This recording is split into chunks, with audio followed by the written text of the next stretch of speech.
चलिए आज की क्लास में अब हम लोग पढ़ने वाले नेक्स्ट जो टाइप है, जो नेक्स्ट पार्ट हमारा है क्वाड्रेंट में। अब हम लोग ये पढ़ेंगे कि हमारे त्रिकोणमितीय निष्पत्तियों में कौन सी निष्पत्ति किस क्वाड्रेंट में हमारा क्या होगा, पॉजिटिव होगा, और किस क्वाड्रेंट में क्या होगा, निगेटिव होगा।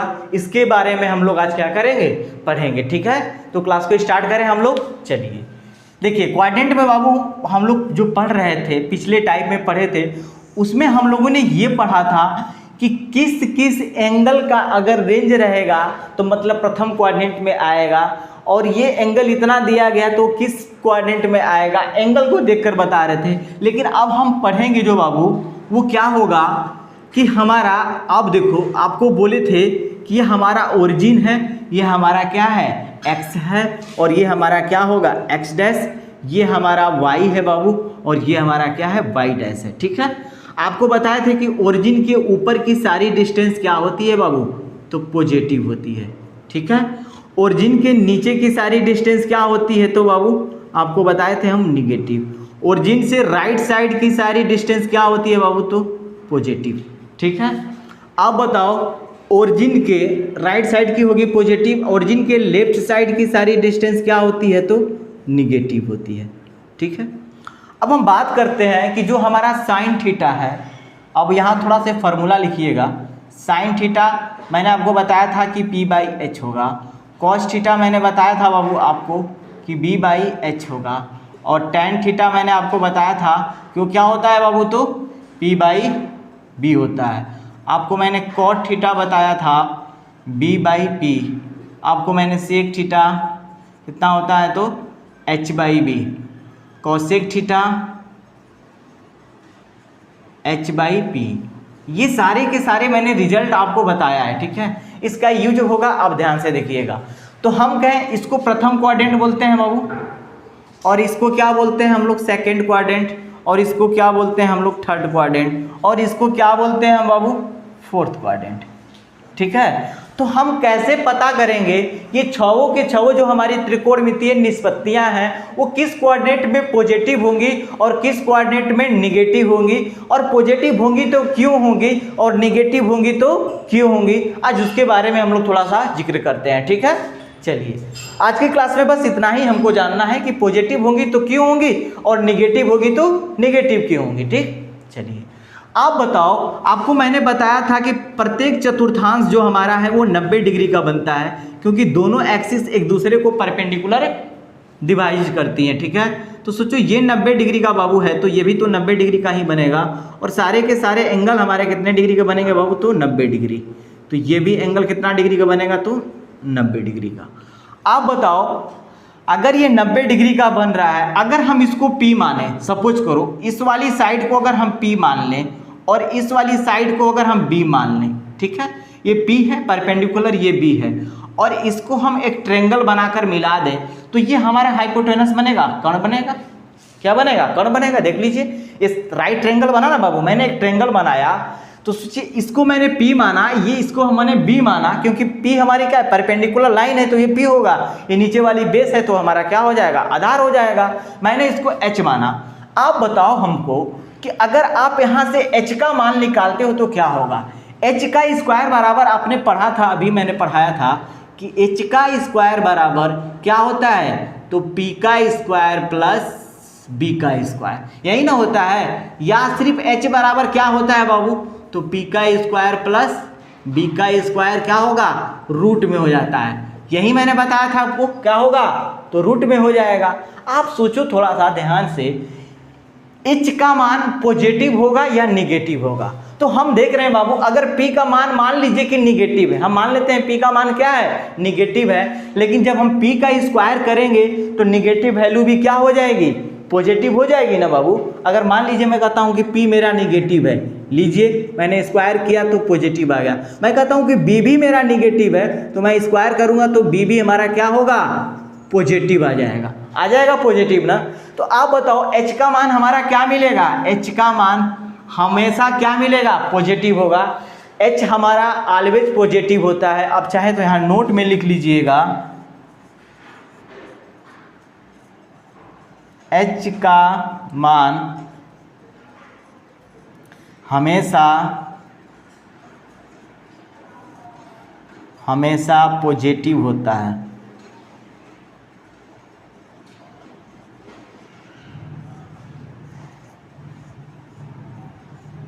ठीक है, ये बातें आप याद रखिएगा। H का मान क्या होता है बाबू? हमेशा पॉजिटिव होगा, धनात्मक होगा। ये मैंने कर लिया।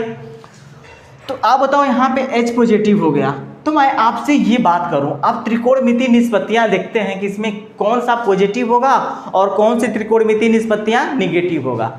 आप बताओ, मैं कहूं कि P भी निगेटिव है और P भी पॉजिटिव और B भी पॉजिटिव और H भी पॉजिटिव, तो आप बताओ सारी के सारे जो हमारी छेवों के छेवों त्रिकोणमितीय निष्पत्तियां हैं वो किनके रेशियो से मिलकर बना है? तो P, B और H के रेशियो से ही मिलकर बना है। तो सोचो P का भी रेशियो पॉजिटिव आ गया, B का भी रेशियो पॉजिटिव आ गया और H का भी रेशियो पॉजिटिव आ गया, तो आप बताओ कि क्या इसमें कोई भी त्रिकोणमितीय निष्पत्तियों का मान निगेटिव आएगा? नहीं ना आएगा, कतई नहीं आ सकता है। जैसे आपको हम कहें कि साइन थीटा लीजिए, ठीक है, साइन थीटा, तो साइन थीटा बराबर क्या होता है बाबू? तो P/H। तो देखिए P हमारा क्या था? पॉजिटिव है ना, P हमारा क्या है? पॉजिटिव, तो पॉजिटिव, H हमारा क्या है? पॉजिटिव। तो पॉजिटिव बटा पॉजिटिव क्या होगा? धनात्मक बटा धनात्मक, धनात्मक ही आने वाला है। इसका मतलब हमारा साइन में क्या होगा? धनात्मक होगा। B/H भी क्या होगा? धनात्मक। P/B भी धनात्मक, सारे के सारे धनात्मक होंगे क्योंकि P, B और H का मान क्या है? धनात्मक है। तो हम लिख सकते हैं बाबू कि इसमें आल पॉजिटिव मतलब सारे के सारे त्रिकोणमितीय निष्पत्तियां क्या होंगी? हमारी धनात्मक होंगी। मतलब साइन भी धनात्मक होगा, कॉस भी धनात्मक होगा, टैन भी धनात्मक होगा, सेक भी धनात्मक होगा और कोसेक भी धनात्मक होगा। क्यों होगा? आपने रीजन देख लिया कि फर्स्ट क्वाड्रेंट में P, B और H तीनों के तीनों क्या होते हैं? धनात्मक होते हैं। इसलिए हमारी छओं के छओं जो त्रिकोणमितीय निष्पत्तियां हैं वो किनके रेशियो से मिलकर बनी हैं? तो P, B और H के रेशियो से मिलकर बनी हैं। इसलिए सारे के सारे इसमें क्या होंगी? धनात्मक होंगी। ठीक है। अब क्वाड्रेंट हम सेकंड की बात करते हैं बाबू। अब क्वाड्रेंट हम सेकंड की बात करते हैं, ध्यान देखिएगा। आप सोचिए P पॉजिटिव है लेकिन हमारा ये जो B है बाबू, ये हमारा B क्या है? B हमारा निगेटिव है। देखो P पॉजिटिव, B नेगेटिव, तो H का मान तो ऑलवेज बोले थे कि क्या होगा? H हमारा क्या होगा? तो पॉजिटिव ही होगा। H हमारा क्या होगा? तो पॉजिटिव होगा। तो आप बताओ बाबू, H जब पॉजिटिव हमारा हो गया और B हमारा निगेटिव हो गया, तो आप बताओ B का जहां जहां मान आएगा रेशियो में वो सारी की सारी निष्पत्तियां क्या होंगी? ऋणात्मक होंगी। अब जैसे देख लो, मैं कह रहा हूं कि B जब निगेटिव है तो B कहां कहां आया है? सोचो B यहाँ पे भी है, B यहाँ पे भी है और B यहाँ पे भी है और B यहाँ पे भी है, B यहाँ पर भी है। H लेकिन धनात्मक है, लेकिन सॉरी यहाँ पे भी नहीं है। H धनात्मक है लेकिन B हमारा क्या है? निगेटिव है। इसका रेशियो भी क्या आएगा? निगेटिव आएगा। इसका मतलब सेक थीटा इसमें क्या होगा? निगेटिव। चलिए टैन थीटा में देखिए P/B है तो B निगेटिव है, इसका मतलब टैन भी हमारा क्या होगा? निगेटिव होगा। और cos थीटा में देखो B/H है, इसका मतलब B निगेटिव, तो cos थीटा का मान भी क्या होगा? निगेटिव होगा। हम देखते हैं साइन थीटा। साइन थीटा में क्या होगा बाबू? देखो निगेटिव सिर्फ B था, P पॉजिटिव है और H पॉजिटिव है, इसका मतलब P और H से जो भी त्रिकोणमितीय निष्पत्तियों का मान बना होगा, रेशियो से बना होगा, वो हमारे पॉजिटिव होंगे। देखो साइन थीटा P/S से है तो साइन थीटा हमारा क्या होगा? पॉजिटिव होगा और कोसेक थीटा भी, तो ये दोनों पॉजिटिव होंगी। अदरवाइज हमारी सारी की सारे क्या होंगी? निगेटिव होंगी। तो हम यह कह सकते हैं बाबू, आप ये याद कर लीजिए, तो हम ये बात कह सकते हैं कि जो दूसरा क्वाड्रेंट है उसमें साइन एंड कोसेक क्या होंगे? तो पॉजिटिव होंगे। और अदरवाइज क्या होंगे बाबू? Otherwise negative. या तो अदरवाइज या तो रेस्ट लिख सकते हैं, रेस्ट निगेटिव।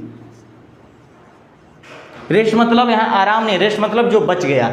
अब जब साइन और कोसेक क्या हो गए? धनात्मक हो गए, तो बचा कौन बाबू? बाकी चार जो बच गए वो हमारे क्या हो जाएंगे? निगेटिव हो जाएंगे। ठीक है। चलिए क्वाड्रेंट नंबर हम 3 की बात करते हैं बाबू। तो सोचो B भी पॉजिटिव है, अगर इसको मिला दें हम तो H तो हमारा क्या होगा? H हमारा पॉजिटिव ही आएगा, H हमारा क्या हो गया पॉजिटिव, बोले हैं कि H हमेशा क्या होगा पॉजिटिव होगा। देखो यहाँ पे B भी हमारा क्या है निगेटिव है, और P भी हमारा क्या है बाबू, ये P है, B और P दोनों निगेटिव है। अब बताओ इसमें पॉजिटिव तो कोई है ही नहीं है, सिर्फ पॉजिटिव हमारा क्या है H है। आज जो भी त्रिकोणमितीय निष्पत्तियाँ किसी दो रेशियो से मिलकर बनी हैं, तो आप सोचिए B और H का भी रेशियो क्या होगा, B और अगर हम B लेते हैं निगेटिव है, H हमारा पॉजिटिव है, तो B और H का रेशियो क्या होगा निगेटिव देगा। उसी प्रकार बाबू P और H का भी रेशियो क्या देगा निगेटिव देगा, क्योंकि P निगेटिव है। तो किसका रेशियो पॉजिटिव आएगा। आप देखिए आपसे हम ये कहें अगर आप B को निगेटिव है बाबू, B क्या है निगेटिव है, और हमारा P भी क्या है बाबू निगेटिव है, तो B बाई अगर P का जब रेशियो लेंगे तो निगेटिव बाई निगेटिव कट कर क्या आ जाएगा पॉजिटिव आ जाएगा बाबू। अरे B बाई P का जब रेशियो लोगे तो आप क्या होगा निगेटिव और निगेटिव कट कर क्या हो जाएंगे पॉजिटिव हो जाएंगे। तो B बाई P किसका रेशियो होता है, B बाई P किसका रेशियो होता है, तो आप देखिए B बाई P किसका रेशियो होता है, तो tan का होता है। जब हम B बाई P लिख सकते हैं बाबू, B बाई P लिख सकते हैं और P बाई क्या लिख सकते हैं B, तो P बाई किसका रेशियो हो गया tan का, और B बाई P किसका हो गया तो cot को हो गया। मतलब tan और cot क्या होगा धनात्मक होगा, और नहीं तो बाकी सारी के सारे क्या होंगी ऋणात्मक होंगी। क्यों होंगी बाबू, क्योंकि P और B का मान क्या था निगेटिव था। जब दोनों का रेशियो लेंगे हम तो निगेटिव बटा में निगेटिव कट कर क्या हो जाएंगे पॉजिटिव हो जाएंगे। ठीक है, चलिए तो हम ये कह सकते हैं बाबू कोई ये तीसरा जो कोऑर्डिनेट हमारा था, ये तीसरा जो कोऑर्डिनेट था हमारा, इसमें tan और cot क्या होंगे पॉजिटिव होंगे, और रेस्ट जो बच गया बाबू वो क्या हो जाएगा तो निगेटिव हो जाएगा। रेस्ट क्या हो जाएगा निगेटिव हो जाएगा। क्यों होगा मैंने बता दिया था। अब देखिए लास्ट चौथा क्वाड्रेंट है हमारा, चौथा क्वाड्रेंट। अब बताओ H तो आपको मैं बोला हूँ कि हमेशा का हमारा क्या होगा पॉजिटिव होगा। अब सोचो B हमारा क्या था बाबू पॉजिटिव है, और P भी हमारा क्या है निगेटिव है। तो इसमें देखो अगर हम P और H का रेशियो लेंगे तो क्या होगा निगेटिव आएगा, क्योंकि निगेटिव बटा में पॉजिटिव क्या आएगा रेशियो निगेटिव आएगा। लेकिन B और H से मिलकर जो भी त्रिकोणमितीय निष्पत्तियां बनी होगी वो हमारी क्या देंगी मान पॉजिटिव देंगी। तो देखिए B और H से मिलकर कौन बना है, तो ध्यान से देखते हैं बाबू, B और H से मिलकर cos बना है, और B और H से मिलकर sec बना है। इसका मतलब कि cos और sec का मान क्या होगा धनात्मक होगा। तो हम यहाँ पे लिख सकते हैं बाबू कि cos sec क्या होगा तो पॉजिटिव होगा, और जो रेस्ट बच जाएगा तो वो हमारा क्या होगा निगेटिव हो जाएगा। क्या होगा निगेटिव हो जाएगा। तो आप इससे समझ लिए बाबू कि आज के क्लास में हम लोगों ने पढ़ा कि कौन सी त्रिकोणमितीय निष्पत्तियां किस क्वाड्रेंट में धनात्मक होंगी और किस क्वाड्रेंट में क्या होंगी ऋणात्मक होंगी। हमने अच्छे से पढ़ा और मैंने पूरा डिटेल बताया कि क्यों होंगी, और पॉजिटिव है तो क्यों होंगी, और निगेटिव है तो क्यों निगेटिव होगी। रीजन के साथ मैंने दिया है। चलिए अब इसका स्क्रीनशॉट ले लीजिए एक बार।